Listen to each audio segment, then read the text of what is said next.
I remember the sound first, the sound of laughter, music echoing off stone walls, sandals shuffling in the dust, the children running between tables and playing games. It was a great wedding, the kind of wedding people talk about for years. Well, I wasn't an attendee. I was just a servant, carrying trays, filling cups, and staying invisible. You see, that's what servants do. We stand close enough to see everything, but far enough that no one notices us. And that's when I noticed him, the one called Jesus of Nazareth. He didn't arrive like a king, no trumpet fanfare, not really, there was no even announcement of his arrival. He was just present. He laughed with the guests. I watched him speak gently. He seemed to be watching everything. At the time, I didn't know why he stood out to me. But I remember thinking, this man feels like calm in the middle of noise. And then it happened. The whisper spread among us servants like a cold wind. We're out. Not low, not nearly empty. Gone. Now you have to understand, that wasn't just a small mistake. This was terrible. This was shame. The kind of thing that stains a family's name forever. The guests didn't know yet, but we knew. And I noticed that panic has a sound. It's the sound of hurried footsteps, of hushed arguments behind curtains, of empty jars echoing when you tap them. I saw his mother walk towards him. She didn't shout. She didn't beg. As a matter of fact, as I remembered, she didn't even ask. She simply said, they had no wine. I expected him to enter into the panic, to rush around, to command, to do something dramatic. Instead, he answered quietly, strangely, really. He said, my hour has not yet come. Well, I sure didn't understand. But his mother turned to a servant, to me in particular, and said words I have never forgotten. Whatever he says to you, do it. Not if you understand, not if you like it, not if it makes sense, just do it. Jesus looked around the room and then fixed his eyes on stone jars. 6 of them across the room, 30 gallons each. Heavy jars. Jars used for purification. The kind of water that people wash their hands in before meals. We servants called them religion jars. We'd filled them hundreds of times before. There was nothing special about them. Then Jesus said, fill those jars with water. That's it. No explanation. No reasoning on his part.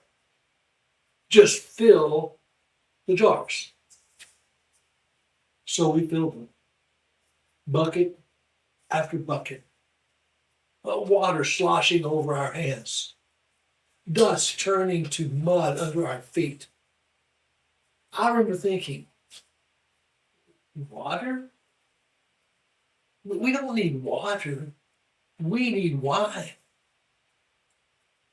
When as good servants we did as we were told, we filled them anyway.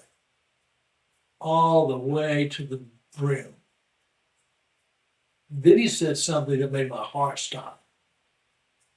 He said to me, draw some out and take it to the master of the feast. I have to admit, I froze. You don't take water to the master of the feast when he's expecting wine. That is not if you want to keep a child. But Jesus' eyes, they weren't demanding. They were steady, peaceful, as if he knew something we didn't know. So I dipped the ladle into the jar, and I swear to you, I expected clear water. But what rose in that cup was deep red, rich, fragrant, a fragrance that I will always remember. It's alive. My hands shook as I carried it across the courtyard. The master lifted the cup, tasted it, and suddenly he laughed. He laughed one of those deep belly laughs, loud enough for everyone to hear. He called the bridegroom over and said, everyone serves the good wine first, but you saved the best until now. The crowd cheered. The music grew louder. The dancing returned. The celebration continued. But most people never knew. They thought it was the bridegroom's generosity, or they thought it was luck. Only a few of us servants moved back towards him. And I saw something I didn't have words for then. I saw glory. Not flashing light, not thunder, not a voice from heaven. Just the feeling that heaven had quietly stepped in this ordinary moment. Later, I heard his disciples whispering among themselves. This is the beginning, they said. And I realized something that has stayed with me ever since. He didn't just save a wedding. He changed what those jars meant. Those jars were for washing dirt from hands, but he turned them into vessels of joy. It was as if he was saying, you've tried to cleanse yourself long enough. Now I've come to give you something better. Yes, I still carry trace. I'm still a servant. Most days, people don't notice me. But I notice. Because I've learned something about this Jesus of Nazareth. When joy runs out, he doesn't shame you. When emptiness shows up, he doesn't walk away.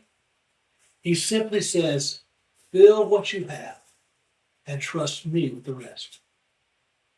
And somewhere between obedience and surrender, water becomes wine. So if you ask me what I saw that day, I didn't see a miracle.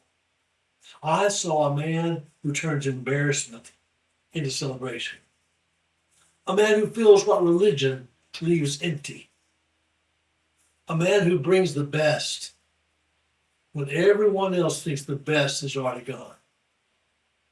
And ever since that day in Cana, whenever life feels dry, whenever my hope feels thin, I remember the moment when the water blushed, and I whisper to myself, the best is still to come.